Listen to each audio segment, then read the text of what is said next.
ከመጽሐፍ ላይ ነው ያወጣው መሐመድ የሚለውን ወለል ከመጽሐፍ ላይ ከዛ ሂጅ እንደዚህ ላይ ብላ ያስገቡኝና እንደዚህ ይላል ለምንድን ነው ብዬ ደግሞ ሌላም ጥያቄ ነበረኝ።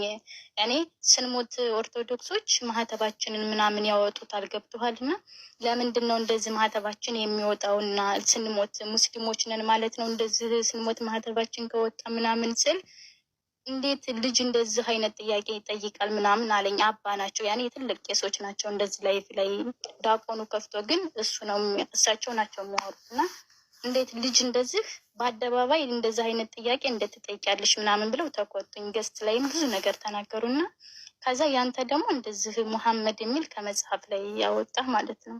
ከዛ መሀላም ደግሞ ስንምል በፍጡራን ለምን እንምላለን ምናምን ስል ይሄ ከልምድ የመጣ ነው ምናምን ነገር እና ደግሞ እውነት ወይም ውሸቱን ውሸት ነው የምንባለው እንጂ እንደዚህ ማርያምን ምናምን አትበሉ አለ። ለምንድን ነው ምናምን ብቻ ዙሮ ከሙስሊምም ከክርስቲያንም ግራ ገብቶኝ ቁጭ ብያለሁኝ እና ያለህን አብራራል። እሺ መልካም። እንግዲህ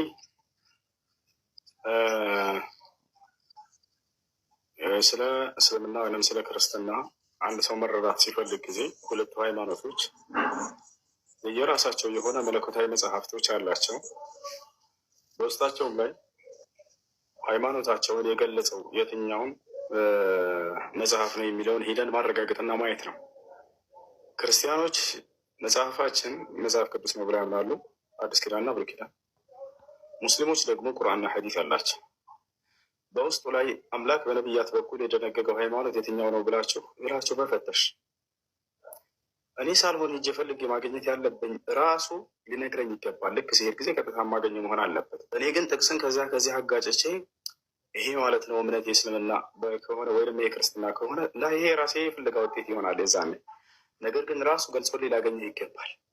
ምንም ከኔ ድካም አያስፈልግም፣ ከኔ መፈለግም አያስፈልግም። ራሱ ገልጾልኝ ሊሰጠኝ ይገባል። አምላክ ይህን ሃይማኖት ደንግጌልሃለሁ ተከተል ሊለኝ ይገባል። ነቢያቶች ይህን ሃይማኖት ሰብክናል፣ ይህን ተከተል የሚል ትእዛዝን እንፈልጋለን። ይህን ፍትሐዊ ሆነን እስኪን መንበራቸው ከቁርአን ጀምር ሙስሊም እንደመሆናችን ወደ ክርስትና እንሄዳለን። በቁርአን ላይ አምላክ አላህ ቃል በቃል ሙስሊሞች ሁኑ ብሎ ያዛል። ቃለ ስብሓነሁ ወተዓላ ወላ ተሙቱነ ኢላ ወአንቱም ሙስሊሙን፣ አደራ እናንተ ሙስሊሞች ሆናችሁ እንጂ አትሙቱ አለ። አምላክ አላህ ከእኔ ዘንድ የተወደደው ትክክለኛው ሃይማኖት እስልምና ሃይማኖት ነው ብሎ ቃል በቃል ይናገራል። ቃለ ስብሓነሁ ወተዓላ ኢነ ዲነ ዒንደ ላሂ ልኢስላም፣ ከእኔ ከአምላካችሁ ዘንድ ትክክለኛ ሃይማኖት እስልምና ሃይማኖት ነው አለ። አምላክ አላህ እስልምናን ሃይማኖት በቀደሙት ነቢያቶች በኩል በሰው ዘር ሁሉ ደንግጎት እንደነበር ቃል በቃል ይናገራል። ሸርዐ ለኩም ሚነ ዲን ማ ወሳ ቢሂ ኑሐን ወለዚ አውሐይና ኢለይከ ወማ ወሰይና ቢሂ ኢብራሂመ ወሙሳ ወዒሳ አለ። እነሆ ይህም እስልምናን ሃይማኖት እኔ የደነገግኩላችሁ ከዚህ በፊት ኖህን፣ አብርሃምን፣ ሙሴን፣ መሲሁን አዝዤባቸው የነበረውን ራሱን ሃይማኖት ይለናል። አሁን አምላክ እንደደነገገው አምላክ እንዳዘዘን አያቸው። ቀጣይ ወደ ነቢያቶች እንሂድ። ነቢያቶችስ ሙስሊም ሆኑ ብለው ተወለደቻቸውን አዘዋል ወይ? አዎ። ለምሳሌ ያዕቆብን እንውሰድ። ያዕቆብ ምን አለ? ወያዕቆብ ያ በንየ ኢነ ላህ አስጠፋ ለኩም ዲነ ፈላ ተሙቱነ ኢላ ወአንቱም ሙስሊሙን አለ። ያዕቆብ ለልጆቹ ልጆቼ ሆይ ሙስሊሞች ሆናችሁ እንጂ አትሙቱ አላቸው ይላል። አያቸው። ሌላ ነቢያቶች ራሳቸውን እኔ ሙስሊም ነኝ እያሉ ቃል በቃል ገልጸዋል። ኖሕን ብንወስድ ምን ይላል? ወኡሚርቱ አን አኩነ ሚነል ሙስሊሚን አለ። እኔ ከሙስሊሞች እንደሆን ታዝዣለሁኝ አለ። አያቸው። ስለዚህ አምላክ አዞታል፣ አምላክ ደንግጎታል። አምላክ የቀደሙትን ነቢያቶች አዞበታል። ነቢያቶችም አደራ ሙስሊሞች ሁኑ ብለው አዘዋል። ነቢያቶች ራሳቸው ሙስሊሞች ነን ብለዋል። ይህን ጥያቄ ቀጥታ መጽሐፍ ቅዱስ ላይ መውሰድ። እግዚአብሔር ከኦሪት ዘፍጥረት እስከ ራዕይ ድረስ ክርስትና ሃይማኖትን ተከተሉ ወይንም ክርስትና ሃይማኖት ትክክለኛ ሃይማኖት ነው ብሎ የተናገረበት ቦታ አለ ወይ? የለም። አንድ ቦታ ነው። እግዚአብሔር ከነቢያቶች መካከል አንድ ነቢይ ጠርቶ ክርስቲያን ሁኑ ብሎ ያዘዘበት ቦታ አለ ወይ? አላለው። ወደ ነቢያቶች ስንሄድ ከነቢያቶች መካከል አንድ ነቢይ እኔ ክርስቲያን ላይ ብሎ የተናገረ ነቢይ አለ ወይ? የለም በፍጹም። ከነቢያቶች መካከል አንድ ነቢይ ለህዝቦቹ ክርስቲያን ሁኑ ብሎ ያዘዘበት ቦታ አለ ወይ? የለም በፍጹም። ስለዚህ ከአምላክ ዘንድም ከነቢያትም ዘንድ እውቅና የለውም በያዙት መጽሐፍ ላይ ገብቷቸዋል። ወደ ቁርአን ስትመለሱ ግን እንዳለ አምላክም እንዲሁም ነቢያቶችን እስልምናን አዘውበትና ተከተሉት ብለው ሲናዘዙበት ያላቸው። አንደኛው ይሄ ነው። ሁለተኛ የአምላክ እሳቤ ነው። አምላክ እንደ እስልምና አስተምህሮ የአብርሃም የኢስሐቅ የያዕቆብ አምላክ የአንዱ አምላክ በማንነቱም በምንነቱም ብቸኛ ነው፣ አጋር የለው። ማስረጃ ቁል ሁወ አላሁ አሐድ፣ በል እርሱ አላህ አንድ ነው ይላል። ይህ ማንነቱ ነው። ማን ነው? አላህ። እርሱ ስንት ነው? አንድ ብቻ ነው በማንነት ያለ። በምንነት ውስጥ ያ ማለት በመለኮታዊ ባህሪያቶች በዚህም ብቸኛ ነው፣ ምንም አጋር የለው። ማስረጃ ቃለ ስብሓነሁ ወተዓላ ወኢላሁኩም ኢላሁ ዋሒድ ላ ኢላሃ ኢላ ሁወ ረሕማኑ ረሒም፣ እኔ አምላካችሁ አላህ አንድ ብቻ ነው፣ ለእኔም ከእኔ በስተቀርም ሌላ ማንም አምላክ የለም እያለ ይናገራል። ለነቢያቶች ልክ እንደው ለሙሳ ዓለይሂ ሰላም ምን አለው? ኢነኒ አነላህ ላ ኢላሃ ኢላ አና፣ እኔ አምላክህ አላህ ነኝ፣ ከእኔ በስተቀር ሌላ ማንም አምላክ የለም አለው። ይህን ይመስላል። ወደ ክርስትና ስንሄድ ግን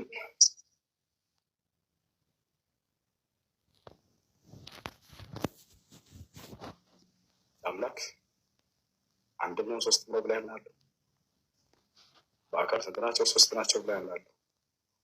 በመለኮት አንድ ብላ ያምናሉ።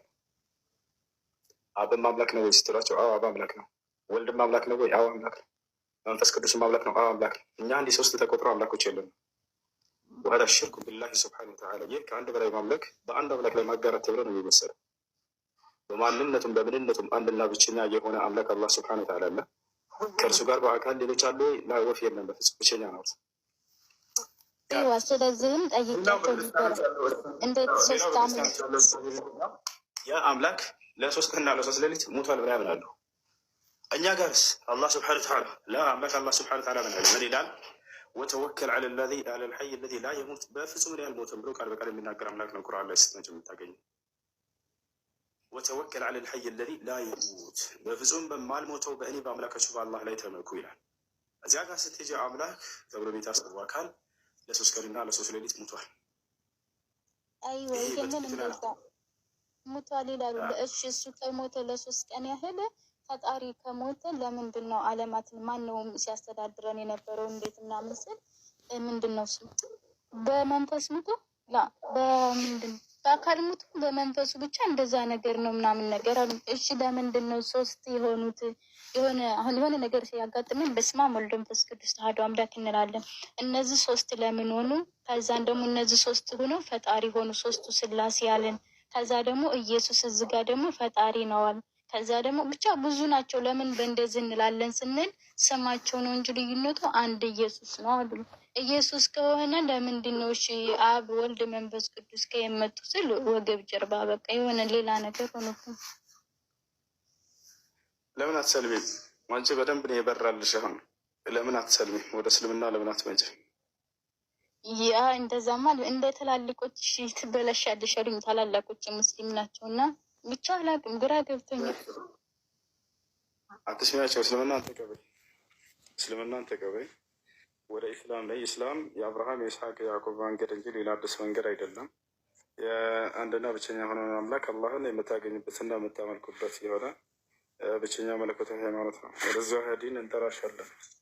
ቅድም እንደነገርኩሽ ኢስላም ማለት ያ ነው። አምላክ የደነገገው ነቢያቶች የሰበኩት ሃይማኖት ነው። ታገኛላችሁ በቁርአን ላይ። ክርስትናን ግን ባጭሩ አምላክም ነቢያትም አያውቁትም። በብዙም ክርስቲያን ሁኑ ብሎ ያዘዘ አምላክም የለም ነቢይም የለም። እሺ ቀጣይ ሌላ ጥያቄ ያለው ሰው መቀጠል ይችላል። ስንት አምላክ ነው ያለው በክርስትና? አንድ አምላክ። ያ አንድ አምላክ ማን ነው? ኢየሱስ ክርስቶስ የድንግል ማርያም ልጅ። ኢየሱስ ክርስቶስ አንድ አምላክ ነው የሚል መጽሐፍ ቅዱስ ላይ ጥቅስ ማስረጃ? እኔ ማመን ነው ከኔ የሚጠበቀው። የምን ማስረጃና ጥቅስ ነው? ያለ ማስረጃ? አዎ ይኖራል። እሱ አሁን እኔ ቅድም እኮ ነግሬያለሁ። ፐርፌክት አይደለም ብዬ የለ አሁን ጥቅስ እንዳልጠቅስልህ የለም። ይኸውልህ ኢየሱስ አንድ አምላክ ነው የሚል የለም። ኢየሱስ አንድ አምላክ የሚለው አብን ነው። እሺ አንደኛ ቆሮንቶስ በቃ እኔ ማስረጃ እየነገርኩ ላሳየው። በቃ ላስተምረህ መጽሐፍ አንደኛ ቆሮንቶስ ምዕራፍ 8 ቁጥር 6 ላይ ምን ይላል? ለእኛስ ሁሉ ነገር ከእርሱ የሆነ አንድ አምላክ አብ አለን ይላል። ነገር ግን ቤተክርስቲያን ስታስተምር ምን ትላለች? አብ ወልድ መንፈስ ቅዱስ አንድ አምላክ ነው ትላለች። ምእመኑን ትሸውዳለች። የትኛውም ቦታ ላይ መጽሐፍ ቅዱስ ላይ ከኦሪት ዘፍጥረት እስከ ራእይ ድረስ አብ ወልድ መንፈስ ቅዱስ አንድ አምላክ ነው የሚል የለም። ማንም ነብይ እንዲህ ብሎ አላስተማርም፣ ክርስቶስም አላስተማርም።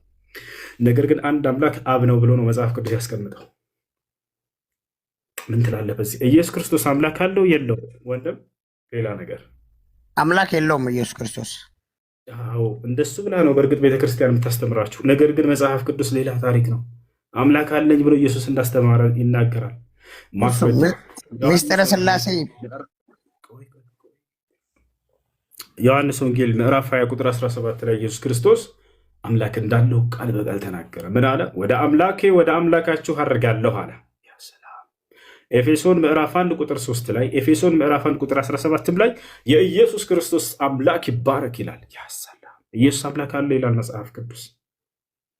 ነገር ግን ቤተክርስቲያን ምን ትላለች? ራሱ አምላክ ነው ብለው ያስተምሯቸዋል። ተመልከቱ። ኢየሱስን የአምላክ ነው ብሎ አስተምሯል ወይ? አላስተማረም። ይልቁንስ አምላክ አለ ብሎ ነው ያስተማረው። ያዝራል። ቆም ብላችሁ አስቡ። ክርስቶስ አምላክ እንዳለው በደንብ አስተምሯል እርሱ። ታዲያ እሱ ምንድን ነው ከተባለ እኔ ከአምላክ ሰምቼ የምናገር ሰው ነኝ አለ ቃል በቃል። ዮሐንስ ወንጌል ምዕራፍ 8 ቁጥር 40 ላይ ኢየሱስ ክርስቶስ ወቱሪዱነ አን ተቅቱሉነኒ ወአነ ኢንሳኑን ቀድ ከለመኩም ቢልሐቅ አለዚ ሰሚዐሁ ሚነላህ አለ። እኔ ግን ከአምላክ ሰምቼ የምናገር ሰው ነኝ። እኔን ልትገድሉ ትፈልጋላችሁ? አብርሃም እንዲህ አላደረገም ተው ይላቸው ነበር።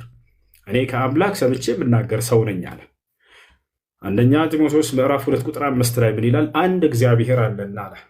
ለአንድም ሶስትም እግዚአብሔር ላላ እንደዛ የሚባል ሳቢል አንድ እግዚአብሔር አለና፣ ከዚያስ በእግዚአብሔርና በሰዎች መካከል ደግሞ አንድ መካከለኛ አለ፣ እርሱም ፍጹም ሰው ፍጹም አምላክ የሆነው ኢየሱስ ክርስቶስ። ላ አምላክ የሆነው ኢየሱስ ክርስቶስ፣ ላ ሰው የሆነው ኢየሱስ ክርስቶስ። የሐዋርያት ሥራ ምዕራፍ 2 ቁጥር 22 ላይ ጴጥሮስ ምን አለ? የናዝሬቱ ኢየሱስ ለእናንተ ለእስራኤላውያን የተገለጠ ፍጹም አምላክ ፍጹም ሰው ነበር። ላላላ እንደሱ አላለም። አምላክ ነበር። ላላላ ለእናንተ የተገለጠ ሰው ነበር ኢየሱስ አለ ቃል በቃል። ቤተ ክርስቲያን ግን ምን አለች? ሰው ብቻ አይደለም ፍጹም ሰው ፍጹም አምላክ ነው አለች። እንደሱ ብሎ ኢየሱስ ክርስቶስ አስተምሯል ወይ? አላስተማረም። ታዲያ ከየት ላይ ያገኛችሁት? መጽሐፉ የሚለው ሌላ፣ ቄሶቻቸው የሚያስተምሯችሁ ሌላ። ቆም ብላችሁ አስቡ እንጂ ኢየሱስ ክርስቶስ ሥላሴ የሚባል ነገር አለ። ምስጢረ ሥላሴ መጽሐፉ ላይ የለም እንደሱ የሚል። ኦኬ፣ ለአንተ ስል አንብቤ እመጣለሁ። ችግር የለም አንብብ። እናንተ ይሄንን እውነታ እንዳታዩና እንዳታነቡ በአይናችሁ ላይ የሚጋረዱበት ትምህርት ምስጢረ ሥላሴ ይባላል። ክርስቶስ አምላክ እንዳለው እያስተማረ ይሄ በስጋው ነው እያሉ ይሸውዳቸዋል። ይወሳል አይደል? አምላክ አለኝ አለ ክርስቶስ። በቃ አምላክ አለኝ ካለ እርሱ አምላክ ሊሆን አይችልም ማለት ነው። ለአምላክ አምላክ ሊኖረው አይችልም። እና ቆም ብላችሁ አስቡ። የአምላክ ጭራሽ ብቻውን አምላክ ነው ብሎ ብቻውን ነው ብሎ ኢየሱስ ክርስቶስ ገለጸው በአምላክነቱ። ዮሐንስ ወንጌል ምዕራፍ 17 ቁጥር 3 ላይ አባት ሆይ ብቻህን አምላክ የሆንክ አንተ ነህ ብሎ ተናገረ። እንዲሁም የላከውን ኢየሱስ ክርስቶስን ያውቁ ዘንድ ይህች ነች የዘላለማዊ ሕይወት አለ። ብቻውን አምላክ ነው አለ። በቃ خلاص ብቸኛ ነው፣ አጋር የለውም። እና ይህን ይመስላል አሁን የተናገረው ጥቅስ ተደምሮ ግን ኢየሱስ ክርስቶስ አንዲትም ቦታ ላይ እኔ አምላካቸው ነኝ አምልኩኝ አለ ማለቱ አያሳዝንም?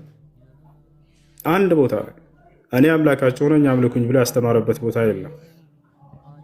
ገብታችኋል? አንደኛ እሱ ነው። ከእርሱ ትምህርት ነው ትምህርታቸውን መያዝ ያለባቸው። ክርስቶስ የትኛውን ቦታ ላይ አምላክነቱን እኔ አምላክ ነኝ ብሎ አንዲትም ቦታ ላይ የሰበከበት ቦታ የለም። ገብታችኋል?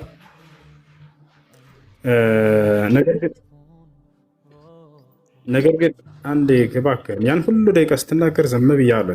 አንድ ቃል ብቻ ነው የምትተምረው። ክርስቶስ አምላክ ነኝ ብሎ የተናገረበት ቃል የለም ያልከውን ነገር ብቻ አንድ ቃል ልናገርና እሱንም አብረህ እንድታብራራልኝ ስለምፈልግ ነው።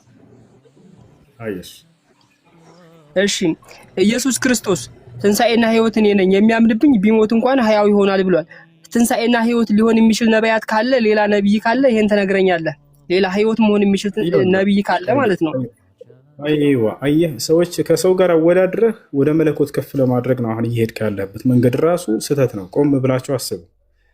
እኔ ሰውን ክርስቶስን ከሌላ ሰው ጋር ነቢይ መሐመድ እንዲህ ብለዋል ወይ ኢየሱስ ወይንም ሙሴ እንዲህ ብለዋል ወይ ብለን ከሰዎች ጋር ካወዳድረው በቃ ከሰው እንትን አታስወጣው ከሰው ደረጃ። ቢያንስ እንኳን እንደው በዛ ከተባለ ከእነርሱ የተሻለ ነው የሚል ደረጃ ልታነሳው ብቻ ነው የምትችለው፣ በልጦ ብታገኝ እንኳን።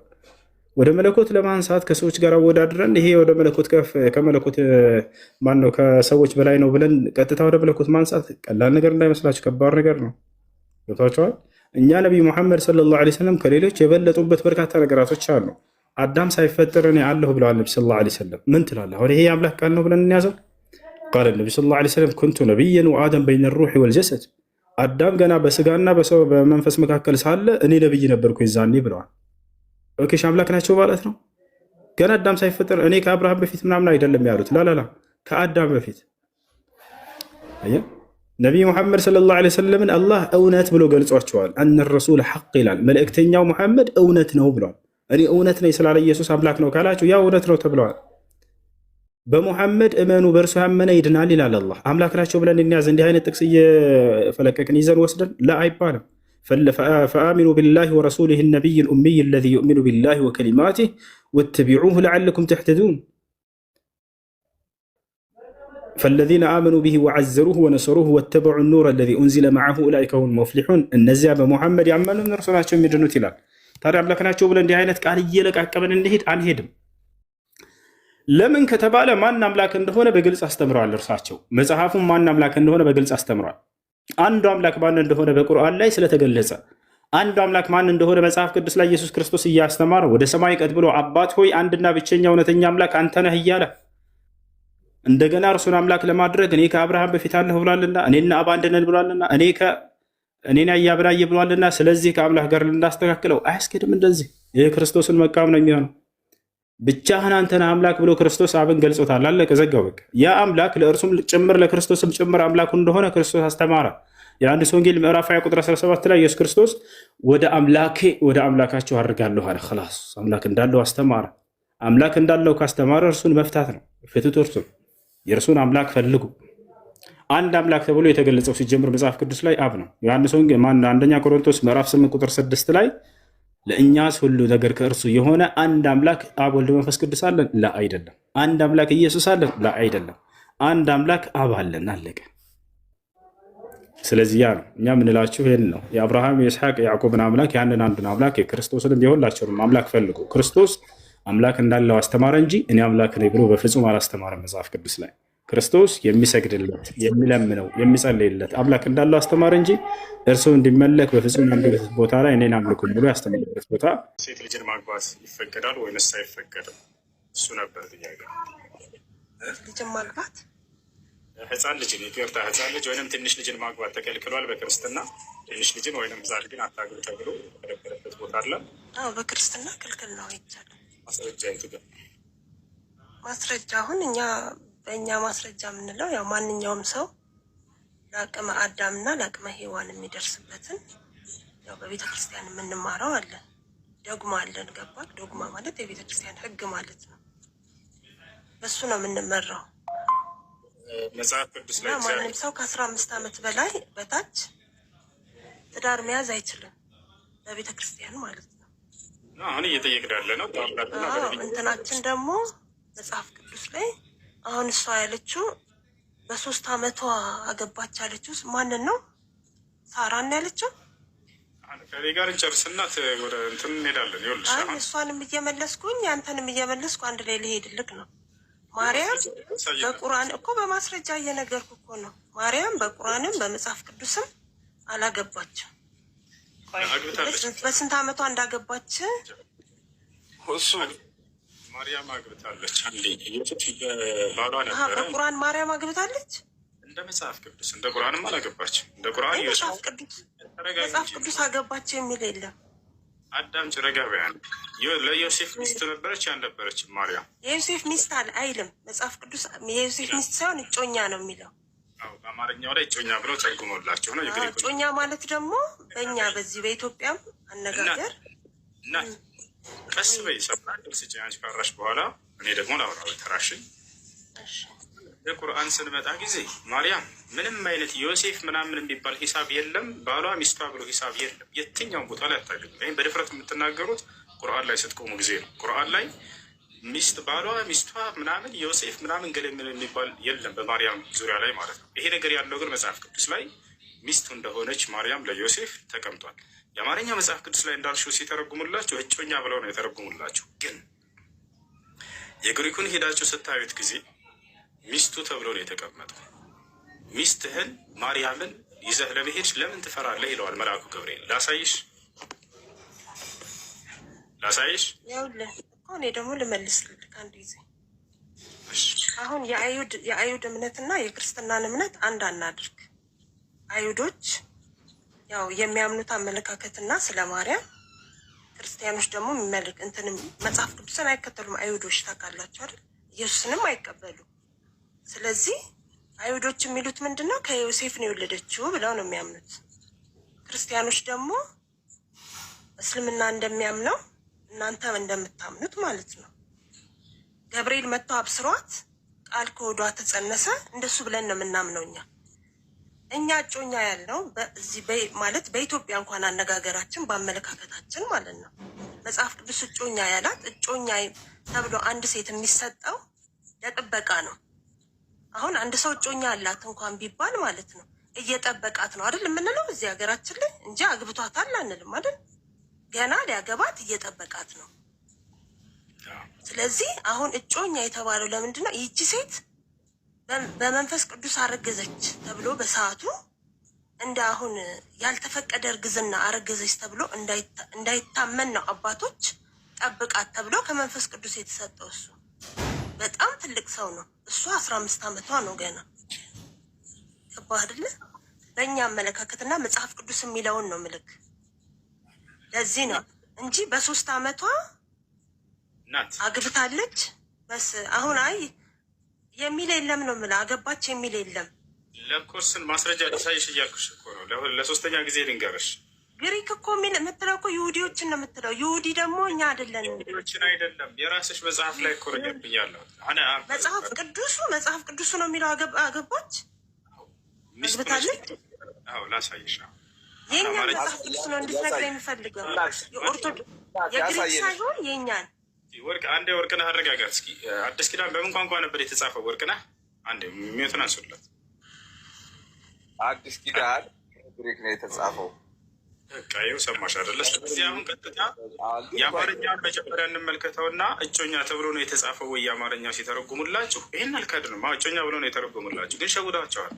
የግሪክ ዋናው ከዚህ በፊት ገብቻለሁ። አንዴ አታቋርጠኝ። ቆያል ከአንተ ጋር 1 3 4 ቤት አድርገን ነበር። አንዴ ተረጋጋ። አታዳምጥም? አንዴ ተረጋጉ። አየሽ እዚህ ቦታ ላይ አሁን እጮኛ ተብሎ ነው የተጻፈው አማርኛው ላይ። እጮኛህን ይዘህ ለመሄድ ለምን ትፈራለህ ተብሎ ተቀምጧል። ላሳያችሁ።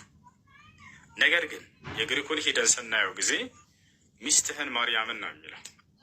ሚስትህን ማርያምን ይላል። ላሳይሽ አሁን እርስን እኔ የራሴን መጽሐፍ ቅዱስ ነው የማምነው። ስለዚህ በአማርኛ ነው የተጻፈው። በአማርኛ ይኸውልህ አሁን እኔ በተማርኩበት በምረዳበት ገባህ አይደለ? በቃ ምንም ማድረግ አይቻልም። ባስተማሩኝ ነው የማምነው። ያስተማሩሽ እዚህ ኢትዮጵያ የቋንቋ መመሳሰል አንዳንዴ ጥበቃ እነሱ ሊሉ ይችላሉ። እንግዲህ በቋንቋ መመሳሰል እና ምናልባት እጮኛ ማለት በእነሱ ማለት ነው እንደ ሚስት ሊሆን ይችላል። አላውቅም እኔ እሱ ለምን እኔ አሁን ግሪከኛ ስለማላቅ ማለት ነው። ግሪከኛ እኛም አናውቅም እኮ አሁን እዚህ ቦታ ላይ በሚያውቀው ነው እኮ በሚያውቀው ነው። ይሄን ግን አሁን የአማርኛውን ላሳይሽ። መጀመሪያ ማቴዎስ ወንጌል ምዕራፍ 1 ቁጥር 20 ምን ይላል?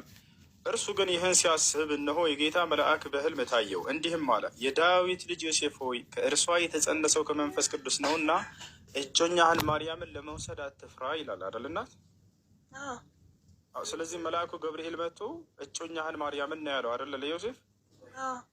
በጣም ጥሩ። አሁን ይሄ በአማርኛ ትርጉሞ የሰጧቸው ነው። ይህንኑ ምዕራፍና ቁጥር ይዘን ሄደን የግሪከኛ ወደ አማርኛ እንቀይረው። ማቴዎስ ወንጌል ምዕራፍ 1 ቁጥር 20 ምንድን ነው የሚለውን እንመልከት። ምንድን ነው የሚለውን እንመልከት። ባይብል ሀብ ላይ እንግባ። ሰላሙ አለይኩም። ዋለይኩም ሰላም። ማቴዎስ ወንጌል ምዕራፍ 1 ቁጥር 20 እስኪ ወደ አማርኛ እንቀይረው። ይታይሻል አይደለ? እዚሁ ላይ እንደውም እንመልከተው። እሺ ምን ይላል? መልአኩም ዮሴፍ ሆይ የዳዊት ልጅ ማርያምን ምንህን ያነበብኩት ነው ሚስትህን ለመውሰድ አትፍራ። ያው እኛ እዚህኛው ትርጉም ላይ ያው ማርያምን ምንህን ሚስትህን ለመውሰድ አትፍራ። እዚሁም ላይ ወረድ እንበል። ያው ማርያምን ምንህን ሚስትህን ለመውሰድ አትፍራ። እዚህ ታቸው ብላችሁ ማርያምን ምንህን ሚስትህን ለመውሰድ ግሪከኛው ሊሆን ይችላል። ልክ ነህ። ይሄ እንግሊዝኛው ልክ እንደዚህ አይቼዋለሁ። ልክ ነሽ። ይሄ ግሪከኛው ሊሆን ይችላል። ግን ወንድሜ አንድ ነገር ልንገርህ እኔ ማለት ነው አንድ ሰው እምነቱን ሲከተል በተማረበትና በተሰጠ አሁን እኔ ቁርአን ምናምን ብዬ ያው የመናገር እንትኑ የለኝም። ለምን እውቀቱ ስለሌለኝ ማለት ነው። እኔ መዳፈርም አልፈልግም። ለምን እኔ የሰው ልጅ ያወቀውን ነገር ነው ገባ የኖረበትንና የገባውን ነው የሚያወራው።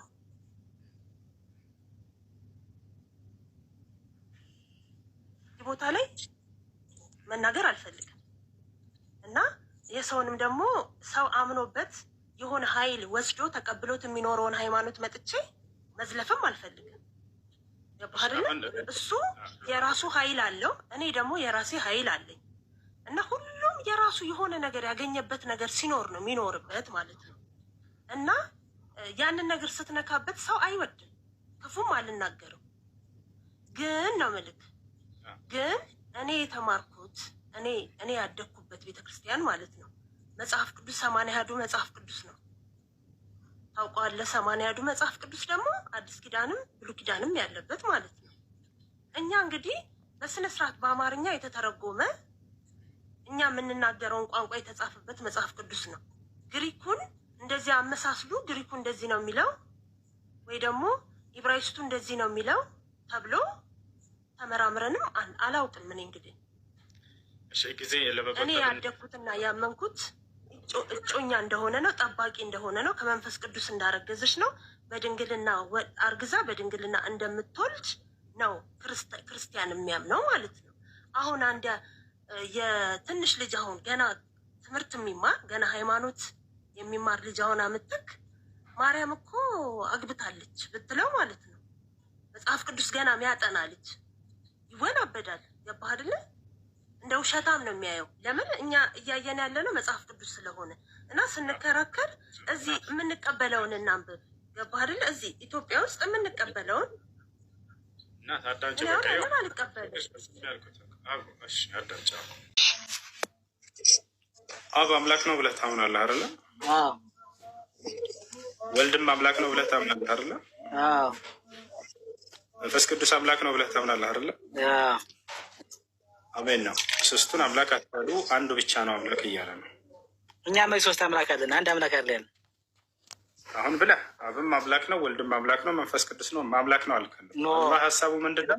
ሶስቱንም አምላክ አትበሉ፣ አንዱ ብቻ ነው ብቻ ነው። ሁሱ ማንኛውም ኦርቶዶክስ ሶስት አካል በአንድ አምላክ ነው እንጂ ሶስት አካል ሶስት አምላክ ብሎ እንዲህ ብሎ የሚያምን ካለ ኦርቶዶክስ አለ ማለት ነው። ስለዚህ ማንንም ጠይቅ አብ አምላክ ነው፣ ወልድ አምላክ ነው፣ መንፈስ ቅዱስ አምላክ ነው። ግን አንድ አምልኮት ነው የምናቀርብላቸው። አለቅ። አይ እሱ የእናንተ ሀሳብ ነው። ቆይ ሶስት ጌቶች ናቸው አይደሉም? አይደለም፣ ሶስት አካል በአንድ አምላክ ሶስት ጌቶች ናቸው። መጽሐፋችን እንዲህ ይላል። ቆይ አንተ ከምትሳይ እኔ ላሳየህ። መጽሐፋችን ይላል በዛ መጽሐፍ ላይ ላሳየህ ሶስት ጌቶች ብለህ ቆይ እኔ ላሳየህ። ወነአምን በአብ በወልድ በመንፈስ ቅዱስ እንዘ ሰለስቱ አሃዱ ይሴለሱ በአካላት ወይተዋሐዱ በመለኮት። አለቅ። ይሄ ነው የኛ ዶክትሪን። ወነአምን በአብ በወልድ በመንፈስ ቅዱስ እንዘ አሐዱ ሰለስቱ ወንዘ ሰለስቱ አሃዱ ይሴለሱ በአካላት ወይተዋሐዱ በመለኮት። በአብ በወልድ በመንፈስ ቅዱስ ስም አምናለሁ፣ ሶስት አካል በአንድ መለኮት። አለቀ። ይሄን ነው የምናምን እኛ። ሶስት ጌቶች ብለህ ታምናለህ? አታምነው? አላምንም። ሶስት ጌታ የለኝም። እና ይሄ መጽሐፍ ያንተ ነው አይደለም? ሰይፈ ስላሴ ማን ነው የጻፈው? ሰይፈ ስላሴ አንተ መጽሐፍ ነው። ትቀበለዋለህ? አትቀበለውም? ማን ነው የጻፈው? ሶስት ጌቶች ሰይፈ ስላሴ ለአንተ ብጽፈው ልቀበል ነው እንዴ? እኔም ብዬ ነው የምጽፈው በጌታ ስም። ታዲያ ማን እንደጻፈው አላውቅም። አይ አትቀበለው? ሰይፈ ስላሴ ወይስ ትቀበለዋለህ? ማን የጻፈው መጽሐፍ እንዲህ ይላል። መጽሐፍን ከአንድ በፊት ማን እንደጻፈው የመጽሐፉን ጸሐፊ ታሪክ አውቀህ ተረድተህ ሰይፈ ስላሴ ይላል አባ ጊዮርጊስ ዘጋስጫ። ትቀበለዋለህ? አትቀበለውም? ሰይፈ ስላሴ ማን ነው የጻፈው? ሰይፈ ስላሴ ማን ነው የጻፈው? አትቀበለውም ወይ? ማትቀበለው ከሆነ ላልፈው ነው፣ ችግር የለውም። አልቀበለውም በለ። ለምን ለማልቅ? ማን ነው የጻፈው? ማን የጻፈውን ጸሐፊውን ንገረኛ። ፋሩቅ መጽሐፉ አለ። ያው እንትኑ አንድ የወረቀቱን መጽሐፍ ከሆነ የምትፈልገው እሱ እናውጣልሃለን። ፋሩቅ መጽሐፉ ይኖርሃል የተጻፈው? የፈለግከው የምታመጣው። ጸሐፊውን ሳላቅ አልቀበልም። ማንም ሊጽፈው ስለሚችል ማለት ነው። እኔ ማንም በኢትዮጵያ ኦርቶዶክስ ተዋህዶ ቤተክርስቲያን ውስጥ በኢትዮጵያ ኦርቶዶክስ ተዋህዶ ቤተክርስቲያን ውስጥ ሰይፈ ስላሴ ለመጸለይ እንኳን የሚጠቀሙት መጽሐፍ ነው። ሰይፈ ስላሴ አላውቀውም ካል አላውቀውም በል። እኛ እንገጥልህ። ቆይ ልክፈትልህ ቪዲዮ። ማን የጻፈው ጥያቄ አላውቀውም አልኩ። አትቀልብስ። ማን የጻፈው ነው ያልኩት። በኢትዮጵያ ኦርቶዶክስ ተዋህዶ ቤተክርስቲያን ውስጥ እንግዲህ በኦርቶዶክስ ቤተክርስቲያን ቸርች የሚገኘውን ቸርች አባት ነው። ምን እንደሚሰሙት በደንብ አዳምጡ ጋይስ። ኧረ ይሄ ሌባ ነው። መለኮትን መጸለይ ይቻላሉ የሚል ሰይፈ ስላሴና ሰይፈ መለኮትን መጸለይ ይቻላሉ የሚል ጥያቄ ደርሶኛል። ይህንን ጥያቄ ለመመለስ መጥቻለሁ። ለሁሉም ሰው እንዳረስ አይደለም። ቆይ አንዴ ስላሴና ሰይፈ መለኮት አዳምጠኝ። በደንብ ስማ። ቆይ እኔ ማነኝ? ካምዶ ተረጋጋ። አዳምጠኝ። በጣም መረጋጋት ካለብህ አስተረጋጋ። የእኛ የጸሎት ስርዓት አለ። እኛ በጸሎት የሚቀርቡላቸው ጸሎቶች አሉ።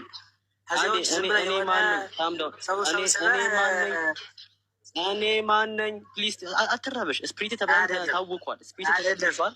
ካም ዳውን ተረጋግተህ ታዳምጠኛለህ። ኦኬ። ሰይፈ ስላሴ እና ሰይፈ መለኮት በኢትዮጵያ አያስቅም። በጣም ተጎድተሃል እኮ ቤት ሰዓት ነው ማልቀስ ነው ያለው።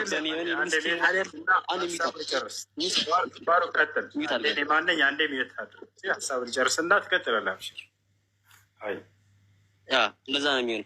በኢትዮጵያ ኦርቶዶክስ ተዋህዶ ቤተክርስቲያን ውስጥ ሰይፈ ስላሴ እና ሰይፈ መለኮት ለጸሎት የሚቀርቡ መጽሐፍቶች ናቸው። አንተኛ አታውቅም። ለምን ሲባል ቤተክርስቲያን ሄደህ ስለማታውቅ ቁጭ ብለህ የቸርች አባቶችን ስለምትሰማ አንድም መረጃውም ማስረጃውም የለም።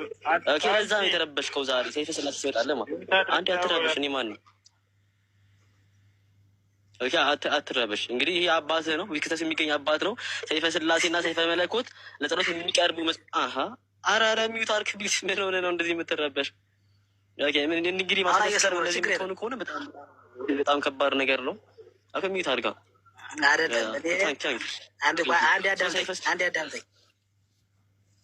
አትፈልገም። ማስረጃ ነው። ካልፈለግ ችግር የለውም። በዛ ሚዩት አድርግ ፕሊስ። ሚዩት አድርግ ፕሊስ። ስማኝ እንጂ ፍትሃዊ የሆነ እንጂ ስማኝ አንድ ቤት ሰማኛ ፍትሃዊ አንድ ሀሳቡን ይጨርስን። የማንኝ ትልቅ እኮ ነህ አንተ። በቃ ሀሳቡን ይጨርስና አብሽር ታወራለህ። 50 ደቂቃ አለህ። ከዛ በኋላ ሂድ። አይደለም አንዳንድ ጊዜ አትረበሽ እንዲያት ምናምን አትበሉ። ምክንያቱም ተረብሻለህ። እየሳቅኩ ለመጨረሻ ጊዜ ሜት አድርግ። ካልሆነ ታች ላይ ታዳምጣለህ። አንዴ ይጨርስና ሀሳቡን ከዛ ትቀጥላለህ አልኩህ። ያው ቀጥል ፋሩቅ። ከዛ ስጨርስ ወደ አንተ ታወራለህ። ሂድ። እንደዛ ነው። ኦኬ። በኢትዮጵያ ኦርቶዶክስ ተዋህዶ ቤተክርስቲያን ውስጥ ሰይፈ ስላሴና ሰይፈ መለኮት ለጸሎት የሚቀርቡ ታላላቅ መጽሐፍቶች ናቸው። ኦኬ። ይሄ እሙንና ቅሙን የሆነ ነገር ነው። አንድ በኢትዮጵያ ኦርቶዶክስ ተዋህዶ ቤተክርስቲያን ያለ አካል ይሄን ነገር የሚያውቀውና የሚረዳው የሆነ ሀሳብ ነው። እንኳን ከዛ ውጭ ያለ አካል ቀርቶ ማለት ነው። እኔ ማነኝ? ይህ መጽሐፍ አይቶትም ሰምቶትም አያውቅም። ለምን ሲባል ቤተክርስቲያን ሄዶ ስለማያውቅ ማለት ነው። እንግዲህ ይህ አባት ምን ብትጠይቀ ሰይፈ ስላሴና ሰይፈ መለኮት በእነሱ መጸለይ ይቻላሉ ተብሎ ጠይቀ። በደንብ አዳምጡ። ሰይፈ ስላሴና ሰይፈ መለኮትን መጸለይ ይቻላሉ የሚል ጥያቄ ደርሶኛል። ይህንን ጥያቄ ለመመለስ መጥቻለሁ። ሁሉም ሰው ዳርስ ፎሎ አድርጉ። ለሁሉም ሰው አዳርሱ። ሰይፈ ስላሴና ሰይፈ መለኮት መጸለይ ይቻላሉ ለሚለው መልሱ አዎ ይቻላል። ትክክል ነው። ቴንኪዩ። ስለዚህ ሰይፈ ስላሴና ሰይፈ መለኮት በኢትዮጵያ ተዋህዶ ቤተክርስቲያን ውስጥ ለጸሎት የሚቀርቡ ታላላቅ መጽሐፍቶች ናቸው። ገድላትና ደርሳናትም እነሱ ጠቅላላ መጽሐፍቶችን አልቀበልም የሚል አንድ ኦርቶዶክስ አይደሉም ብሏል መምህር ዘበነ ማለት ዘበነ ደግሞ።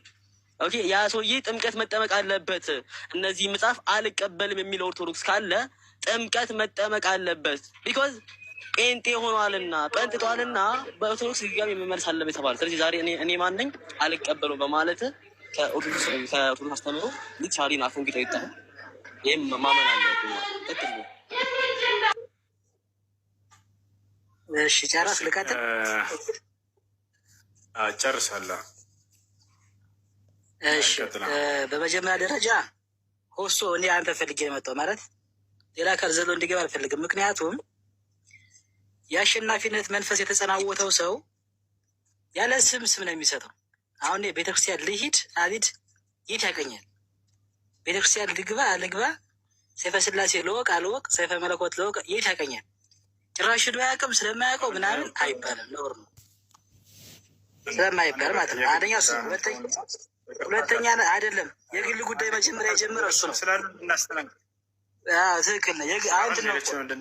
የግል ጉዳይ የጀመረ እሱ ነው። ቢያንስ እኔን አዳምጥኝ አንድ ጊዜ። እሺ፣ ስለዚህ እኔ ወደ ጥያቄ ሲሄድ ሰይፈ ስላሴ የጸሎት መጽሐፍ ነው ብሏል። ሰይፈ ስላሴ የጸሎት መጽሐፍ ነው ብሏል። እኛ ከላይ ያላቸው ሰላም እስራኤል ባንዲራ ያለው ሰላም ነው። እንዴት ነህ? እሺ ማቅ ለብሶ ሳቅ ሰላም ማቅ ለብሶ እንዴት ነህ? ደህና ነህ? አለ እንዴት ነው? አለ አልሐምዱሊላህ። ክርስቲያን ነህ?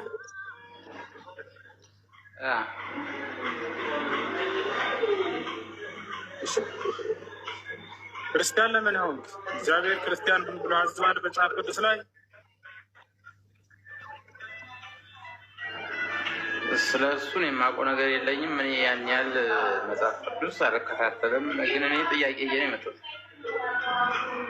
እሺ ጥያቄ ምንድን ነው? ጥያቄ በእስልምና እምነት ተከታዮች ውስጥ ማለት ነው በሚስቱና በሀገሩ የመጣበትን ቢገልም እንደ ጽድቅ ነው የሚሉ አሉ። እሱ እንዴት ነው ለማለት? እሺ ሚወት አድርገው ለመለሰልህ። እሺ ጥሩ ጥያቄ ነው የጠየቀው። በሚስትና በሀገርህ ከመጣህ ብትጋደል በዚያ ላይ ቢገልሁም እንደ ጽድቅ ይቆጠራል ነው የሚለው።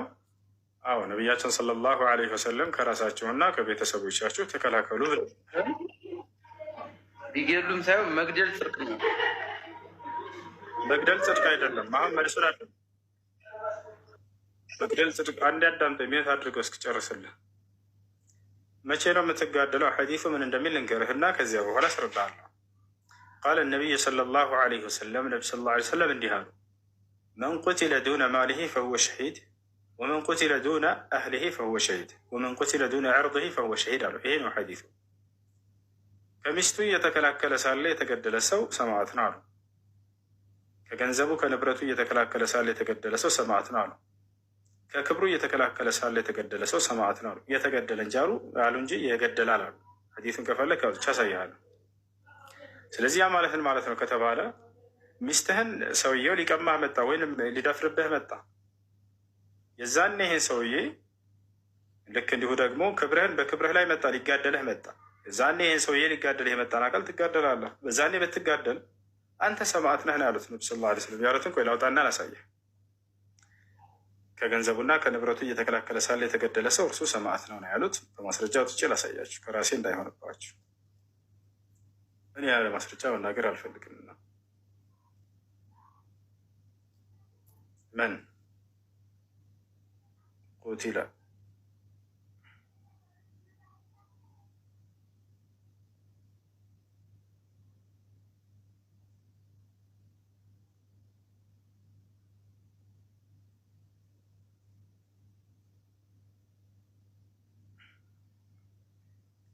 ያውና ሐዲሱ ምን ይላል? ወደ አማርኛ ልቀይርላችሁ። በትክክል አማርኛ ከተረጎመላችሁ ያውና ሐዲሱ እዚህ ጋር ይገኛል። አቡ ዳውድ 4772 ላይ ይገኛል። ነሳኢ 4095 ላይ ይገኛል። ትርሚዚ 1421 ላይ ይገኛል። ያውና ምን አሉ? ወደ አማርኛ ልቀይረው፣ ቀጥታ ወደ አማርኛ እንቀይረው። አዎና ንብረቱን በመከላከል የተገደለ ሁሉ ሰማዕት ነው። ያው የተገደላሉ እንጂ ይገደላል አሉ። ወጣ እንዴ ወጣ። ያው ማስረጃ ንብረቱን በመከላከል የተገደለ ሰው ሰማዕት ነው። ሃይማኖቱን በመጠበቅ የተገደለ ሰው ሰማዕት ነው። ሕይወቱን በመጠበቅ የተገደለ ሰው ሰማዕት ነው። ቤተሰቦችን በመጠበቅ የተገደለ ሁሉ ሰማዕት ነው። ያው እኔ ያለ ማስረጃ ላወራ